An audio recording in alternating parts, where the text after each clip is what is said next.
Hey foodies, wagwan wagwan. So as promised, this is the teriyaki salmon skewers, perfect for the grill or the air fryer. So this is around 6 to 7 ounces of salmon skin removed, and I just cut into like around an inch in size, drizzled with some oil, seasoned with 2 teaspoons of garlic powder, a pinch of salt, and 2 teaspoons of my Jamaican fish seasoning. Of course, you can use whatever seasonings you like. I cut my bell peppers. I used half of a red, half of a yellow. You can throw some onions in if you want. Added my peppers to my salmon with just a drizzle of soy sauce. Mixed that in. Made some quick teriyaki sauce with the ingredients below. Of course, you can grab some already made from the store.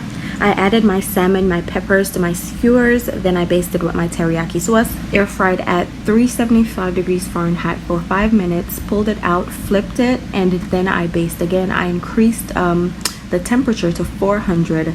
Then I continued to cook for around 3 more minutes. Don't forget to follow for more quick and easy recipes.